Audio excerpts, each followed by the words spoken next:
¿Qué tal? ¿Cómo están? Bienvenidos a Agenda Económica, edición PM. Gracias por estar con nosotros a esta hora, al cierre de esta jornada en este día martes. Y vamos a comenzar nuestra edición de hoy contándoles detalles del informe técnico que ha elaborado el Fondo Monetario Internacional.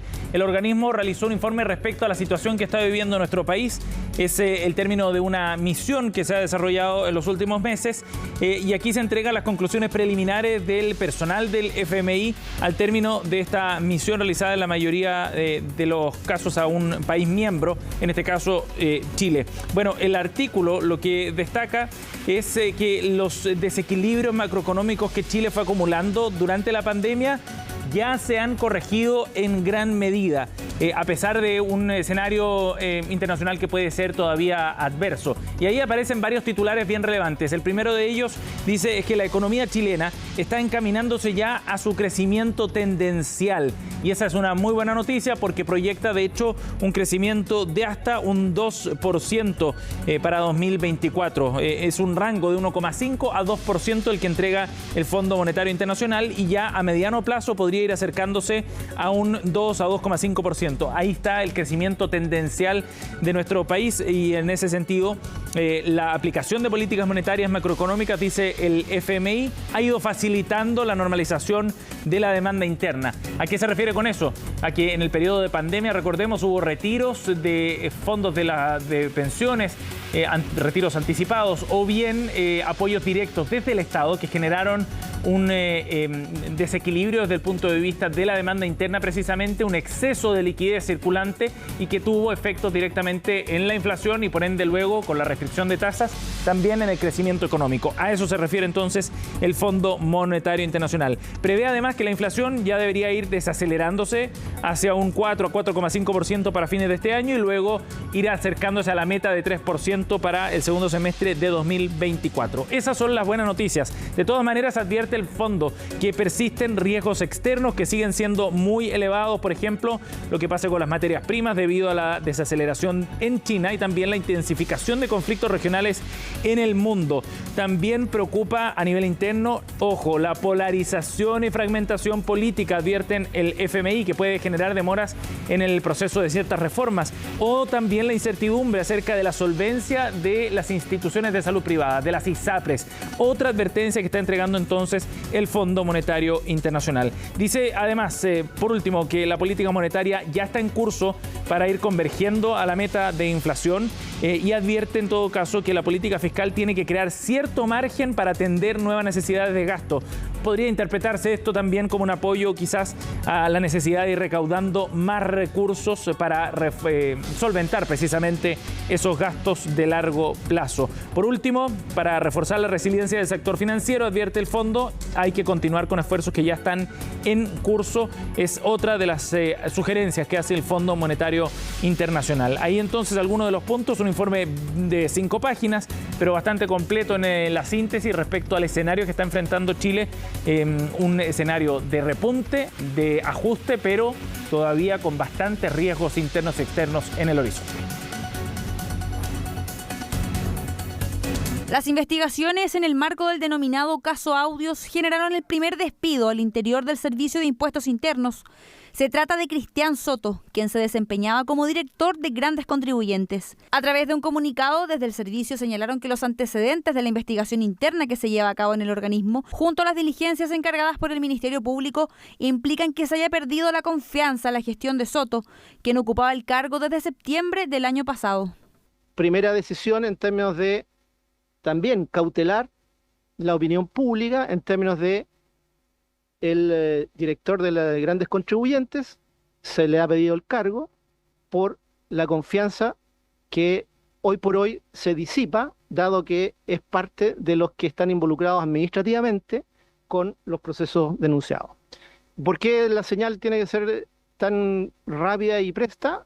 No solamente por nuestro proceso interno, que ya están obviamente tomadas todas las medidas para que eso ocurra, sino que la Dirección de Grandes Contribuyentes es una dirección extremadamente relevante para el quehacer del servicio. Mal que mal ahí están los mayores contribuyentes y obviamente los problemas que haya en términos de fiscalización o de peticiones de aclaración, etcétera, siempre van a involucrar grandes montos de dinero. También han aflorado antecedentes que nos dicen que por fuera pueden haber más agentes involucrados y por lo tanto tenemos que hacernos cargo, porque aquí estamos no en el acto fiscalizador, sino que nos fuimos bastante más atrás. Los actos que están mencionados, en los cuales se jactan en el audio, son situaciones que ocurrieron en el año 2018.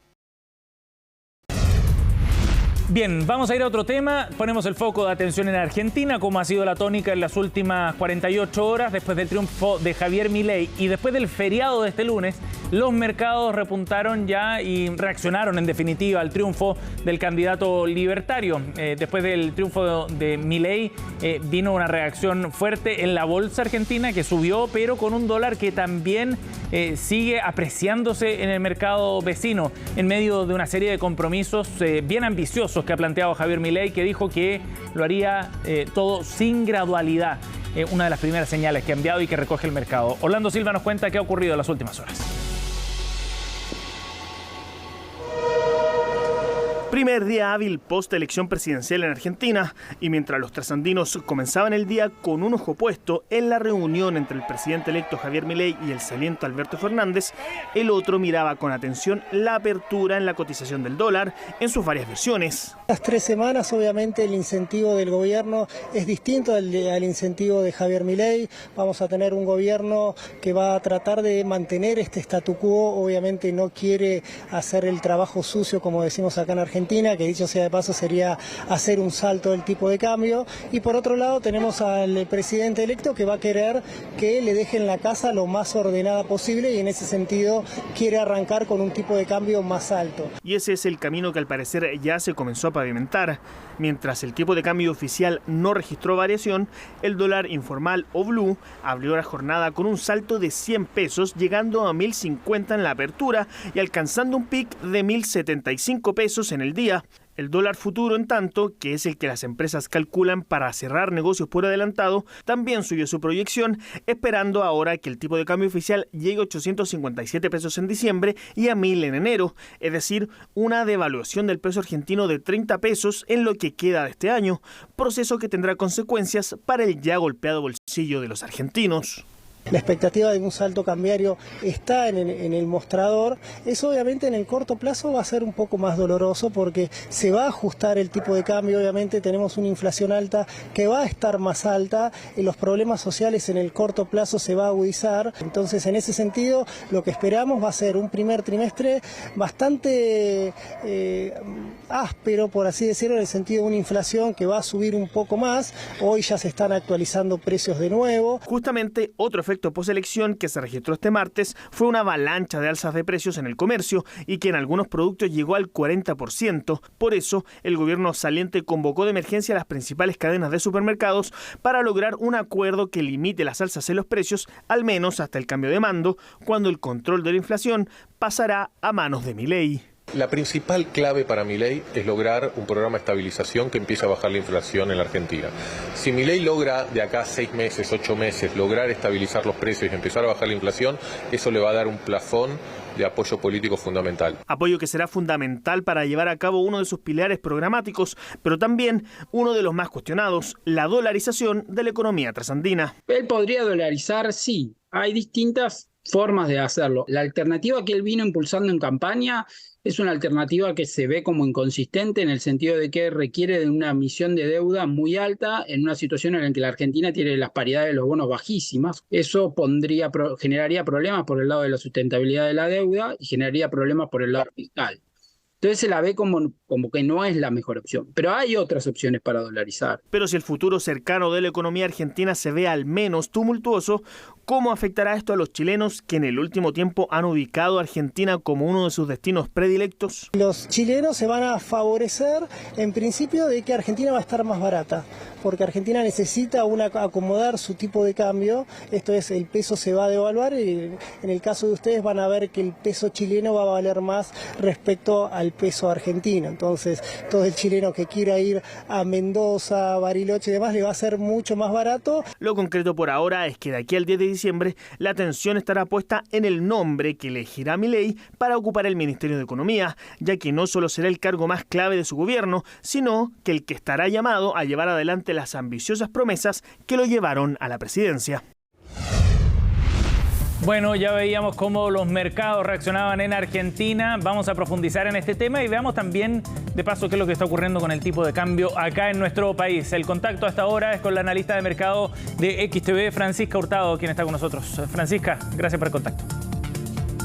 No, muchas gracias a ustedes por la invitación. Francisca, bueno, partamos por Argentina.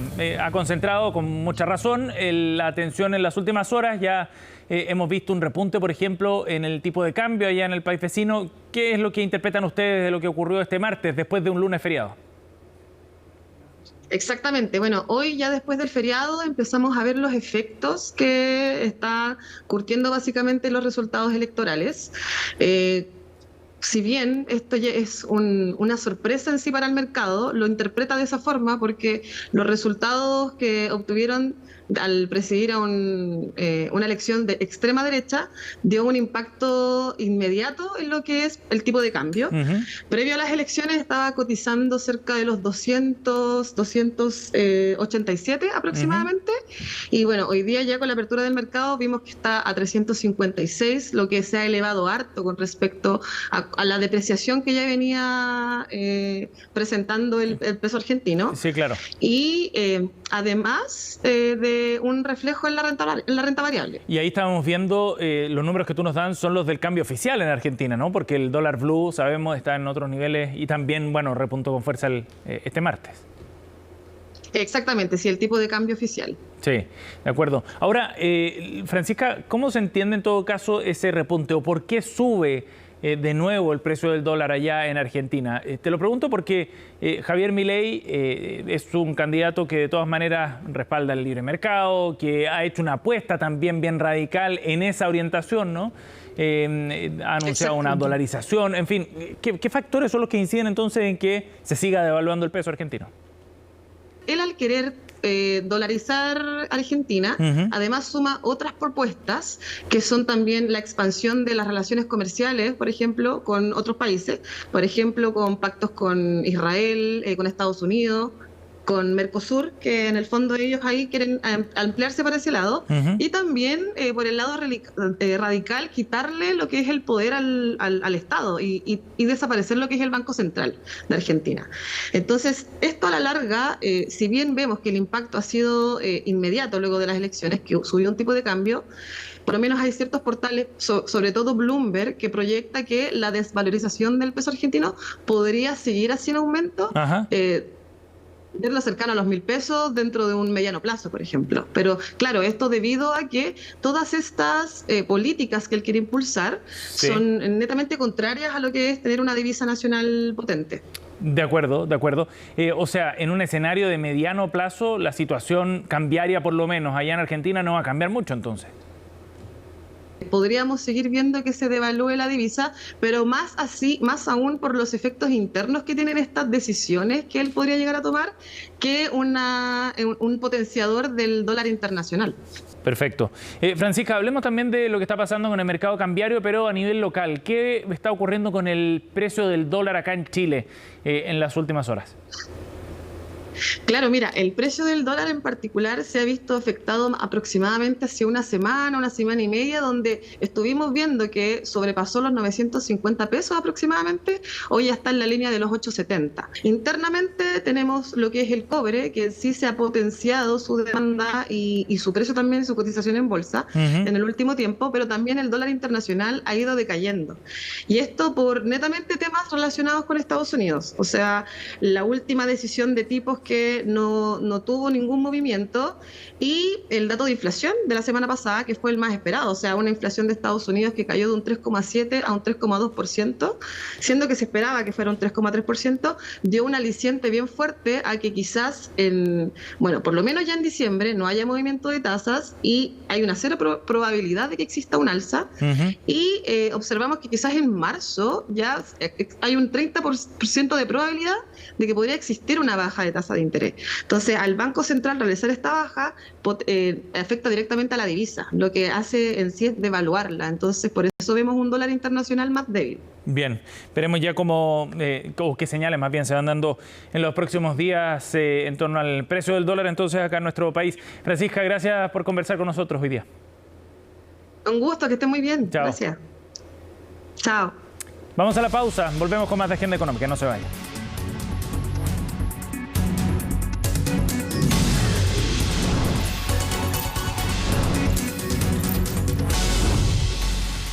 Bien, ya estamos de vuelta, seguimos con Agenda Económica y les vamos a contar detalles de un instrumento que ha sido muy exitoso, al menos así lo demuestra en la evaluación del bolsillo electrónico, una herramienta que lanzó el gobierno del presidente Gabriel Boric y que ha generado un impacto positivo al punto que se va a extender el funcionamiento precisamente de esta herramienta después de que se dieran a conocer también resultados de la evaluación que hiciera el Banco Interamericano del Desarrollo respecto al funcionamiento en particular de este instrumento. Hoy se comunicaba entonces que después de esta favorable evaluación, el bolsillo familiar electrónico se mantendrá como una herramienta que ayuda a transferencias desde el Estado, transferencias de recursos desde el Estado hacia las familias más vulnerables y se va a extender hasta abril. Esto requiere de una indicación en el trámite de la ley de presupuestos, pero no debería ser demasiado complejo para seguir avanzando con esta iniciativa.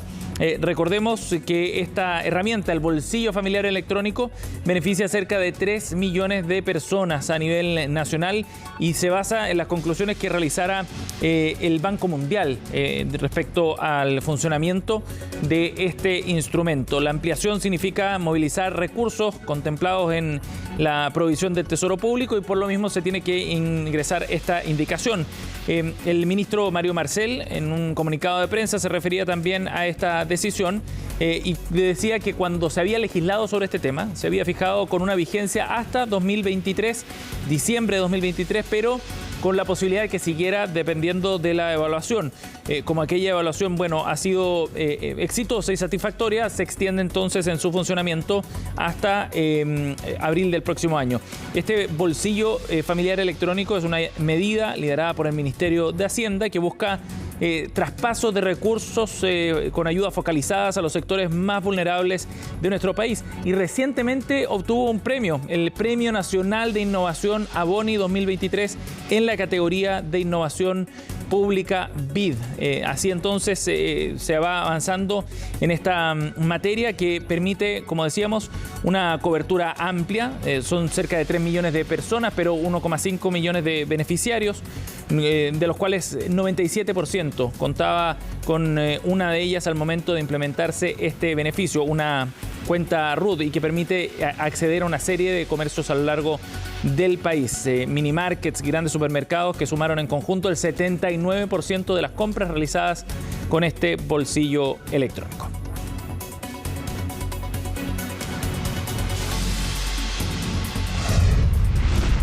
Bien, y vamos a cambiar de tema para hablar de otro asunto bien relevante también y que tiene que ver con el financiamiento y las atenciones desde distintos organismos del sector público hacia las empresas que están recién comenzando, las startups o emprendimientos que en sus etapas iniciales requieren de un apoyo distinto al que entregan los mecanismos de financiamiento tradicionales.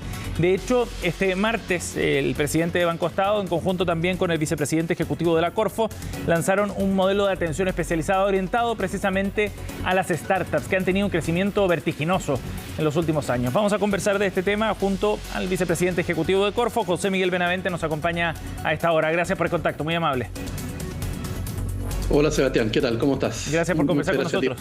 José Miguel, esto se enmarca en una serie de desarrollos que lo que buscan es fundamentalmente generar canales de atención más especializados para startups que requieren también, por las características del negocio o de su forma, un tratamiento algo más específico. ¿En qué consiste en particular este anuncio que se ha hecho este martes, José Miguel? Primero que nada, contarte un poco que hemos venido trabajando desde hace un año ya con el Ministerio de Economía, con Corfo y con el Banco Estado para el desarrollo de un sinnúmero de instrumentos que va orientado a fortalecer distintos ámbitos que son necesarios, por ejemplo, para el financiamiento de emprendimiento en sus etapas tempranas, como tú bien decías.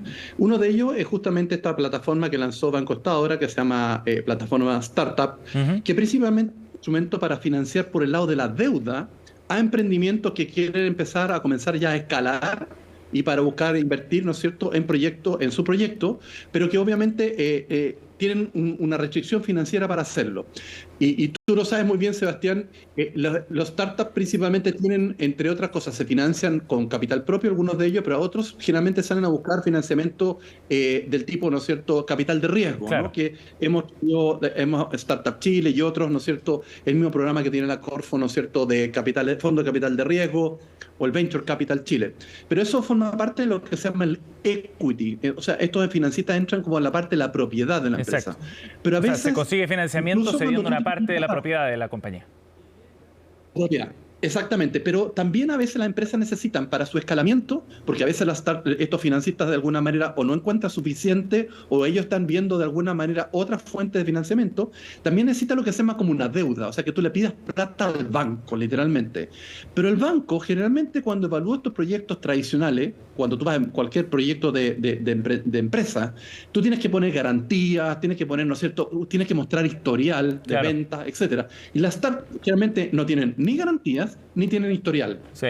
Entonces, lo que estamos haciendo es nosotros como Corfo, para proyectos que ya sabemos que son viables porque han pasado por nuestro apoyo, les damos una garantía hasta el 80%, Ajá, que se llama escalamiento pro inversión, y esto les sirve, en este caso a Banco Estado y otros bancos, este es el primero que se lanza, pero la idea es que otros bancos se interesen, que les sirvan para, a pesar de no tener garantía, pero esto es una garantía pública, y no tener historia, pero saber que los proyectos son viables, en el fondo ellos le pueden prestar dinero a este tipo de empresas. Y esto significa todo un cambio en la forma que se evalúa el riesgo en la banca tradicional, José Miguel, en caso particular, Banco Estado. claro, y eso es bien interesante porque me imagino que para una startup que, por ejemplo, no tiene tampoco activos físicos, no tiene, qué sé yo, un camión, un galpón, porque muchas veces se dedican a aspectos tecnológicos, desarrollo de software, por ejemplo, bueno, ir donde un banco tradicional y conseguir ese financiamiento resulta bien difícil. Toda la razón. Generalmente, como tienen lo que se llama propiedad intelectual que puede entregar como garantía, en el fondo la banca tradicional, por normativa en general no lo hace. Entonces tiene que crear mecanismos especiales de evaluación de riesgo, evaluación tecnológica de los proyectos.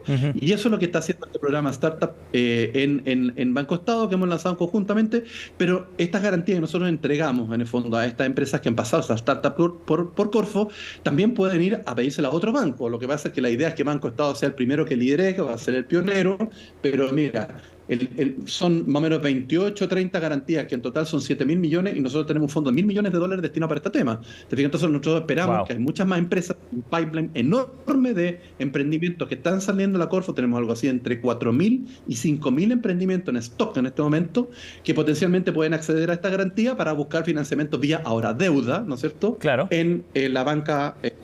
Sí, es un tremendo salto y va de alguna manera generando un nuevo mercado también para el sector financiero con Banco Estado, que va como punta de lanza. Ahora, ¿quiénes pueden postular a un crédito de este tipo? O sea, ¿quiénes califican con este rótulo de startup, José Miguel? Generalmente son empresas que no tienen mucha historia, que ya venden productos o servicios, ¿te fijas? En los cuales, por ejemplo, Banco Estado mira con muy buenos ojos que ya tenga, por ejemplo, financiamiento de capital de riesgo. O sea, no solamente va el equipo emprendedor, sino también algunos ya financiamiento de capital de riesgo, ellos ya han levantado en Chile o en el extranjero, eso lo miran, y además tiene una garantía nuestra, porque muchas veces han pasado por programas nuestros y sabemos que las empresas son viables desde el punto de vista técnico, tecnológico, y que tienen una propuesta de valor viable en el futuro. De acuerdo. Entonces, hay que ir a preguntar al programa, al Banco Estado, acercarse, ¿no es cierto?, a esta plataforma Startup Chile, pero, Startup en el fondo, pero van más o menos en esta línea. José Miguel. Que no es necesario tener un colateral, ¿no es cierto?, ni tampoco historia. José Miguel, ahora démosle un poco más de contexto y una mirada más amplia, porque este es un instrumento de financiamiento, se han ido desarrollando muchos otros también. Eso va reflejando una cierta maduración también de un ambiente para las startups que es bien interesante mirarlo. Tú tienes toda la razón, Sebastián. De hecho, uno de los diagnósticos tenemos que tener una falta de competencia en el sistema financiero para financiar etapas tempranas de empresas. Entonces, como Corfo hemos hecho 3 cosas. Una, creamos este Venture Capital Chile, que creo que tú lo conoces y mucha de tu audiencia lo conoce, que es traer inversionistas extranjeros a Chile para que invierta a través de fondos de inversión en empresas en Chile. Eso es uno. 2, es este programa que estamos lanzando ahora con Banco Estado, que en el fondo a través de la deuda, en este caso no el equity, con la deuda pueden financiar proyectos. Y el tercero, que tú también lo conoces, es el Scalex, ¿no?, que es esto, que las empresas puedan finalmente listarse en la bolsa. Eso significa que pueden salir a buscar ahora financiamientos vía, eso es parte del equity, pero más diluido, porque son cada uno de nosotros como personas naturales puede ir a la bolsa y comprar acciones, ¿no es cierto?, de estas empresas nuevas que se han listado en la bolsa. Esos son 3 mecanismos por el lado del financiamiento. Ajá. Ahora, otra cosa que es bien importante es que haya más deal flow de proyectos, o sea, que haya más emprendedores. Y nosotros como Corfo tenemos los programas tradicionales, ¿no es cierto?, como Startup Chile u otros, que mediante subsidio, en este caso, lo que estamos tratando de alimentar, ¿no es cierto?, es que haya más empresas que puedan ser financiadas. Y lo que estamos dando, y con esto termino, una cobertura más territorial, porque todavía está muy concentrada en pocas comunas de Santiago, y la idea es que el talento está repartido, y eso lo sabemos en todo Chile, y den la oportunidad para que haya una mayor base de emprendimientos, ¿no es cierto?, que puedan acceder a estos financiamientos que recién mencionábamos. Interesante, porque significa también ir consolidando lo que se ha construido en los últimos años y seguir aportando al crecimiento de este ecosistema. José Miguel, gracias por conversar con nosotros aquí en Agenda Económica. Gracias a ti, Sebastián, por la invitación. Chao. Que estés muy bien. Chao. Bien, así cerramos Agenda Económica. Gracias por estar con nosotros. No se vayan, en CNN Chile vienen más informaciones en CNN Prime.